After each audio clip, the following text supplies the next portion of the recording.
میں چاہتا تو ہوں بڑے ہیں کہ احادیث پر یعنی اور بھی بہت کچھ بولوں، پر یہ ہوتا یہ کہ وقت جو ہے وقت کسی کا نہیں، یہ بات تو حق ہے. بہت تیزی سے نکل، میں جب دیکھتا ہوں کہ بات کرنے میں 17 منٹ ہو گئے 16 تو فوراً مجھے بند کرنا پڑتا ہے. تو پیچھے جو احادیث گئی ہیں چند باتیں میں نے عرض کر دی ہیں. ابھی کچھ اور احادیث جو ہیں بڑی ہی بہت یعنی سخاوت اور اللہ کی راہ میں صدقات وغیرہ کرنے کے بارے میں، خیرات کرنے کے بارے میں بڑی پیاری احادیث مبارکہ حضور اکرم صلی اللہ علیہ وآلہ وسلم نے ارشاد فرمائی ہے. سماعت فرمائیں اور جھومتے رہیے اپنے آقا صلی اللہ علیہ وآلہ وسلم کی محبت پر اور اللہ کی رحمت پر جھومتے رہیں کہ اللہ نے کتنا ہم پر کرم فرمایا ہے. ارشاد فرماتے ہیں حضرت عبداللہ ابن عمر رضی اللہ عنہما سے روایت ہے، فرماتے ہیں حضور نے ارشاد فرمایا اعبدوا الرحمن واطعموا الطعام وافشوا السلام تدخلوا الجنۃ بالسلام. فرماتے اللہ کی عبادت کرو، لوگوں کو کھانا کھلاؤ، سلام کو عام کرو اور سلامتی کے ساتھ جنت میں داخل ہو جاؤ. سبحان اللہ. حضور نے اعمال بتا دیے. سب سے پہلے تو عبادت اللہ کی، شرک وغیرہ نہیں چلنے والا. شرک کیا تو گیا. عبادت صرف اللہ کی، بے شک اس میں کوئی ذرا سی بھی کسی کو عبادت کے لائق سمجھے اسلام سے خارج نہیں چلنا. عبادت اللہ کی ہی ہوگی.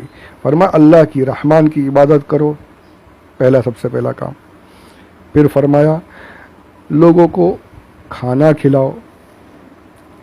یہ حدیث شریف ترمذی شریف میں ہے، ابن ماجہ میں، مشکا شریف میں بھی یہ حدیث پاک نقل. دیکھیے یہاں پہ صاف ہے وَأَطْعِمُوا الطَّعَامَ، لوگوں کو کھانا کھلاؤ.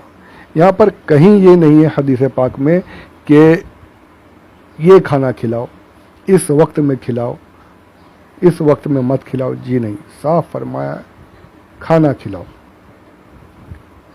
تو کھانا کھلانے میں سب کچھ آ گیا. میں نے پہلے بھی عرض کی. ویسے ہی اللہ تبارک نے ارشاد فرمایا ہے وَمِمَّا رَزَقْنَاهُمْ يُنْفِقُونَ. کہیں پر خرچ کس جگہ خرچ کرو، جو بھی نیک کام ہے وہاں خرچ کرو.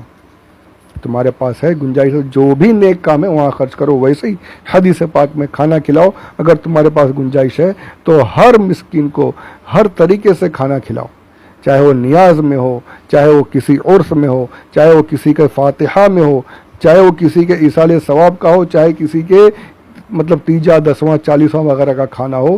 یہ کھانا کھلاؤ. حدیث پاک میں کہیں پر کوئی قید نہیں لگائی گئی، صرف فرمایا کھانا کھلاؤ.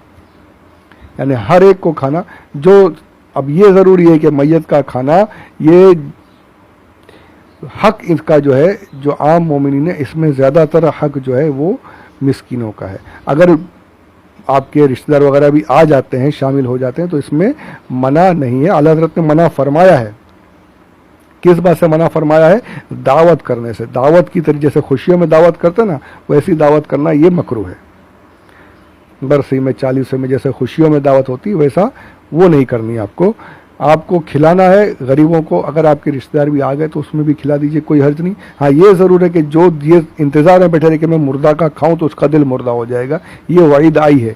اس کا مطلب یہ کہ جو انتظار میں رہے کہ فلاں مرے تو میں جا کے اس کا کھانا کھاؤں، فلاں مرے تو میں وہاں کھاؤں، اس کے جو یہ سوچتا رہے، یا پھر یہ بھی سمجھ لیجیے کہ فلاں مرے تو میں اس کا مال کھاؤں، اس کا مال قبضہ کر لوں، اس کا دل مردہ ہو جائے گا. یہ وعیدیں ہیں حدیث شریف میں، تو وہ خیال رکھنا ہے. پر کھانا کھلانے میں کوئی قید نہیں فرمائی میرے آقا صلی اللہ علیہ وآلہ وسلم نے. اب اولیاء کرام کی جو نیاز ہوتی ہے وہ سب کے لیے، غنی بھی کھا سکتے ہیں، تبرک کے طور پر کھا سکتے ہیں، پر پہلا آپ فقیروں کو کھلائیے، مسکینوں کو کھلائیے، جو حقدار ہیں ان کو بھی کھلائیے. اور جو غنی اگر وہ بھی کسی ولی کی نیاز وغیرہ کھاتے ہیں، 11ویں شریف، 6ٹی شریف وغیرہ کھاتے ہیں، تو اس میں کوئی حرج نہیں ہے. حدیث میں منع نہیں کیا گیا. جو منع کرنے آتے ہیں وہ حدیث کے خلاف بات کرتے ہیں. ان سے پوچھیں کہ تم بتاؤ کہ اب یہ کہاں کون سی حدیث میں لکھا ہے کہ 11ویں تیجا 40واں وغیرہ نہیں کرنا چاہیے. یہاں تو صاف لکھا اطعموا الطعام، کھانا کھلاؤ. سرکار نے صاف فرما دیا. 3 چیزیں فرمائی. 2 یہ دوسری ہے، پہلی اللہ کی عبادت کرو، شرک نہیں. دوسرا لوگوں کو کھانا کھلاؤ. اور تیسرا فرمایا سلام کو عام کرو. ابھی کھانا کھلاؤ، دیکھیے کھانا کھلاؤ یہ صدقات میں آ گیا، جو ہمارا جو چل رہا ہے سلسلہ کہ صدقات میں سے کھانا کھلانا بھی شامل ہے. آج کل ہو رہا ہے نا یہ، میں نے پہلے بھی کرونا وائرس وغیرہ یہ لاک ڈاؤن میں کھانا کھلایا، بہت بڑی عبادت ہے یہ جو کرتے ہیں، افضل اعمال میں سے فرمایا جائے ایسے وقتوں میں یہ سب سے بڑا عمل یہ کہ غریبوں کو، مسکینوں کو، بھوکوں کو کھانا کھلانا، یہ ایسے وقتوں میں یہ بہت بڑا عمل ہے. تو کھانا کھلانا یہ اللہ کی راہ میں خرچ کرنا ہے. کہیں پر منع نہیں کیا اس طریقے سے کرو اس طریقے سے کرو، منع کرنے والے غلط کرتے ہیں. تو ہمیں اپنے آقا صلی اللہ علیہ وآلہ وسلم کی بات سننی ہے. ان بندوں کی، دیو کے بندے بولیے یا اور اہل حدث بولیے یا اور جو بھی دوسرے ہیں، ان کی نہیں سننا ہے. سننا کس کی ہے؟ ہمارے پیارے آقا صلی اللہ علیہ وآلہ وسلم کی سننی ہے، اپنے علماء کی سننی ہے. ان کے راستے پر چلنا ہے انشاءاللہ عز و جل، اسی میں ہماری نجات ہے انشاءاللہ. تو دو چیزیں بتائی گئی، اللہ کی عبادت کرو، کھانا کھلاؤ، اور تیسرا فرمایا سلام کو عام کرو. اب یہ تو بالکل اللہ غنی، ہماری قوم سے ملتے ہیں تو گالیاں دے کر ملتے ہیں، اور کیا کرا، گالی دیتے ہیں آگے ایک دوسرے کو. اسلام نے تو کہا جب ملو سلام کرو، السلام علیکم. کیا یہ اللہ دعا ہے؟ اللہ تم پر سلامتی نازل فرمائے. وہاں سے وہ بولے وعلیکم السلام، تم پر بھی اللہ سلامتی نازل فرمائے. پھر آگے رحمت اللہ وبرکاتہ، تم پر اللہ کی رحمتیں بھی نازل ہو، اللہ کی برکتیں بھی نازل ہو، اللہ برکتیں بھی دے. یہ دعا ہے آپس میں، اللہ تمہاری مغفرت کرے، یہ دعا ہے. جب ملو آپس میں دعا کرو. اور یار ہم ملتے ہیں کیا کرتے ہیں؟ گالیاں دیتے ہیں. یہ ہمارا اسلام کا طریقہ ہے. اسلام نے کیا سکھایا، ہم کیا کرتے ہیں؟ جب ملو تب بھی سلام کرو، جب الگ ہو جاؤ، جدا ہو، تب بھی سلام کرو. یہ اسلام کی تعلیم ہے. جب الگ ہو تب بھی، جب جانے لگو تب بھی سلام کر کے جاؤ. گھر میں داخل ہو تو سلام کر کے داخل ہو، گھر سے نکلو تو سلام کر کے نکلو. یہ سلام ہے، یہ اسلام کا طریقہ ہے. گھر میں داخل ہو، ایک بڑا پیارا وظیفہ یاد آ کے بتا دیتا ہوں. جب بھی آپ کو اگر فراخی چاہیے تو گھر میں داخل ہو، سلام کرو گھر والوں پر، اور پھر سورہ اخلاص پڑھو. سورہ اخلاص، قل هو اللہ احد جو ہے، قل هو اللہ احد اللہ الصمد لم یلد ولم یولد ولم یکن لہ کفوا احد، بسم اللہ کے ساتھ یہ پڑھو. انشاءاللہ عز و جل گھر میں تنگی نہیں آئے گی. گھر میں داخل ہونے کی دعا پڑھو. یہ عمل یہ ہمیشہ کرتے رہیے. گھر میں کوئی نہ ہو، گھر بند ہے، آپ جب گھر میں داخل ہو رہے ہیں تو وہاں بھی سلام کرنا ہے. کس پر سلام کرنا ہے؟ وہاں پر کتابوں میں آتا ہے اس وقت سلام کرو، الصلاۃ علیک ایھا النبی ورحمۃ اللہ. وہاں پر اپنے نبی پر سلام کرو. گھر میں کوئی نہ ہو تو حضور پر سلام کرو صلی اللہ علیہ وآلہ وسلم. تو سلام جو ہے یہ اسلام میں اتنا، دیکھیے فرمایا میرے آقا نے، اس سلام کو عام کرو، سلام کو پھیلاؤ، سلام بار بار کرو. اور پھر اس کا نتیجہ کیا ہے؟ فرمایا یہ تینوں عمل جو کرے گا انشاءاللہ وہ سلامتی کے ساتھ جنت میں داخل ہو جائے گا. تو جنت میں جانا ہے تو یہ عمل کرو. سلام تو کرنے میں کچھ ہے ہی نہیں نا بھائی، کوئی تکلیف کی بات ہے ہی نہیں. سلام کرتے رہنا چاہیے، کرو، خوب کرو، یہاں تک کہ ایک دیوار کی آڑ ہو گئی، پھر بعد میں واپس ملے دیوار کے، یعنی چل رہے تھے بیچ میں دیوار آ گئی، اب ملے تو پھر سے سلام کرو. یہ حدیثوں میں ہے. ہم کہاں یہ سب ہے یار. اچھا آج کل یہ بھی چل پڑا ہے، ملتے تو سلام کرتے ہیں، پھر جانتے وقت میں سلام نہیں کرتے، اللہ حافظ بولتے ہیں. اللہ کا نام لیتے ہیں، بے شک صحیح ہے، اللہ حافظ بولنا بھی صحیح ہے، لیکن یہ کب بولنا ہے؟ سلام کے بعد. پہلے سلام کر جاتے وقت بھی چلیے السلام علیکم، اللہ حافظ، خدا حافظ. خدا حافظ بولنے میں بھی حرج نہیں ہے. صرف اللہ حافظ بول کر جائیں گے تو وہ سلام کا جو ثواب ہے وہ آپ کو نہیں ملے گا. چلتے وقت میں بھی سلام کیجئے اور پھر بعد میں بولیے اللہ حافظ، خدا حافظ، اللہ نگہبان، یہ سب بعد میں، پہلے سلام. تو یہ یہاں پر کافی طویل میری بات ہو گئی. اب باتیں آتی ہیں تو بولتے رہتا ہوں. اب اللہ قبول فرمائے اور آپ لوگ سیکھ سکیں. جن کو نہیں معلوم، جانتا ہوں بہت لوگوں کو معلوم ہے، بہت کچھ جاننے والے ہیں آج کل. جن کو نہیں پتا انہیں پتہ چل جائے کاش. تو یہ حدیث پاک یہاں پر صدقات کے بارے میں بھی آ گیا کہ خوب کھانا کھلاؤ، لوگوں کو کھانا کھلاؤ، سلام عام کرو اور جنت میں داخل ہو جاؤ. سبحان اللہ.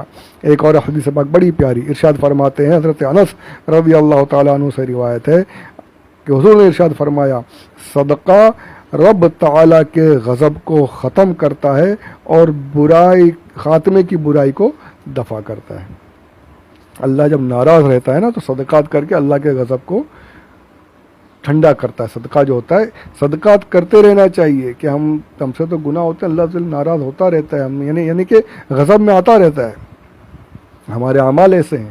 تو صدقات کر کے اس غضب کو، یعنی اللہ عز و جل کو کی رحمت کی طلب کرنی ہے کہ اللہ ہم سے ناراض نہ ہو، ہم سے راضی ہو جائے، صدقات کر کے اللہ کو راضی کرنے کی کوشش کرتے رہنا چاہیے۔ وہیں یہ بھی فرمایا کہ جو برے خاتمے کے مطلب جو مرتے وقت میں سکرات وغیرہ کہہ لیجئے، برے خاتمے کی، وہ سب بھی صدقات سے دور ہو جاتے ہیں۔ اگر کسی پر سکرات کا عالم ہو، جہاں کنی کا عالم ہو، تو صدقات وغیرہ کر دیجئے، انشاءاللہ اس کی سکرات میں اسے آسانی ہو جائے گی۔ اللہ ہم سب کو سکرات کی سختی سے محفوظ فرمائے۔ سکرات بہت سخت ہے، یقین مانیے۔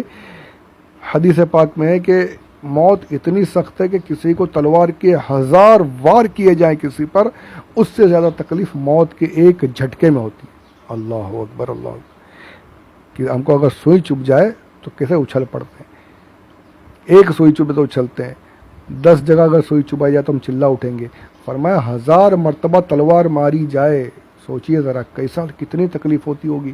فرمایا وہ 1000 مرتبہ تلوار مارنے سے زیادہ تکلیف موت کے ایک جھٹکے میں ہوتی ہے۔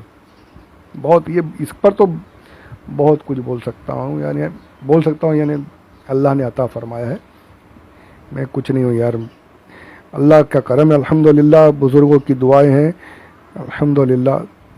کبھی موقع رہا تو اس پر بھی انشاءاللہ، موت پر بھی، وہ تو زندگی رہی تو آئے گا ضرور، آیتیں موجود ہے، اس پر بھی بہت سی باتیں ہوتی رہیں گی انشاءاللہ عز و جل۔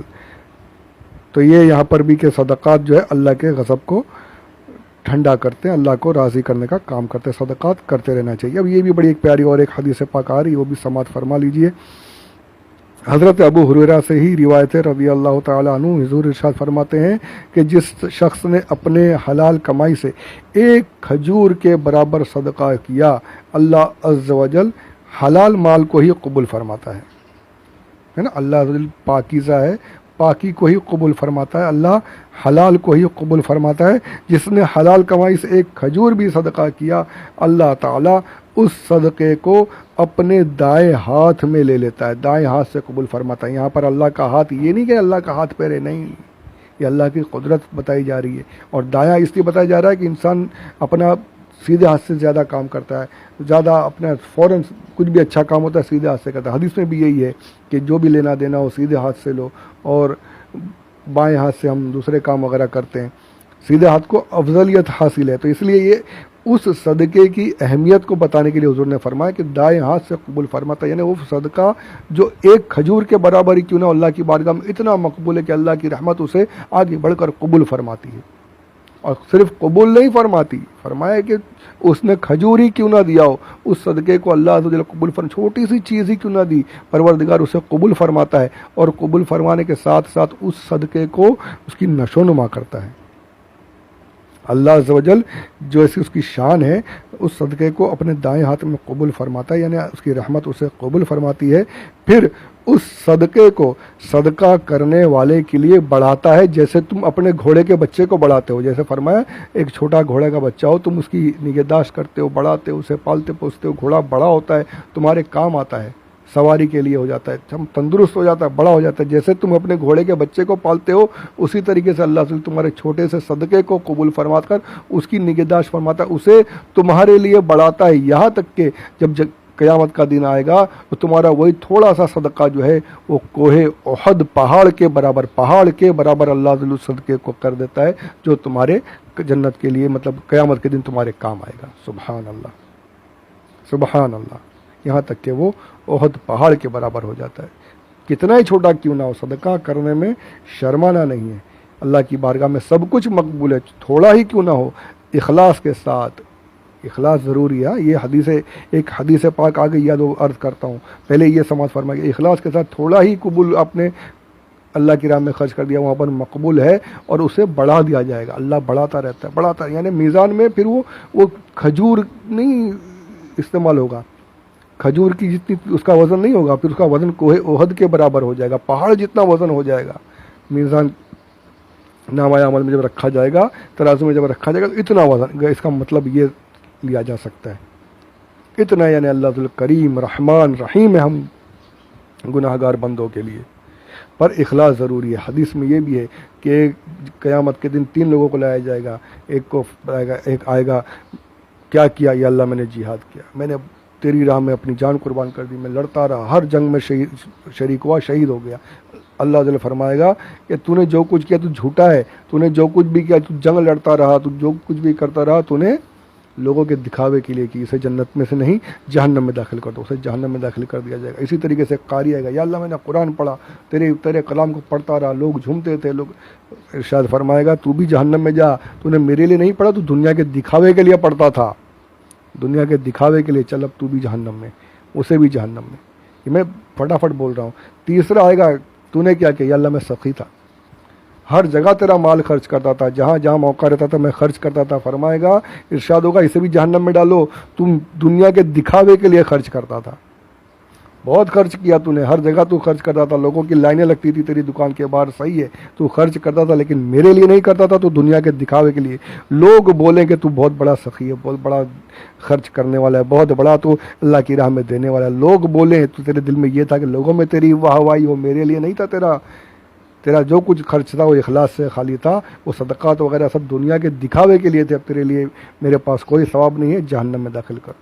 تو اخلاص بہت بڑی چیز ہے، اخلاص پر تو بہت کچھ بول سکتے ہیں، بہت کچھ ہو سکتا ہے، پر وقت کی کمی ہے، کبھی موقع رہا تو اس پر بھی انشاءاللہ بولتا رہوں گا۔ تو اخلاص ضروری ہے، چاہے چھوٹا ہی کیوں نہ ہو، تھوڑا ہی کیوں نہ ہو، بہت اس میں ثواب ہے انشاءاللہ، وہ کوہ احد کے برابر بنا دیا جائے گا، پہاڑ کے برابر بنا دیا جائے گا۔ تو اللہ تعالی ہمیں اخلاص کی دولت عطا فرمائے، اخلاص کے ساتھ اللہ کی راہ میں خرچ کرنے کی توفیق عطا فرمائے، آمین بجاہ النبی الامین صلی اللہ علیہ وسلم۔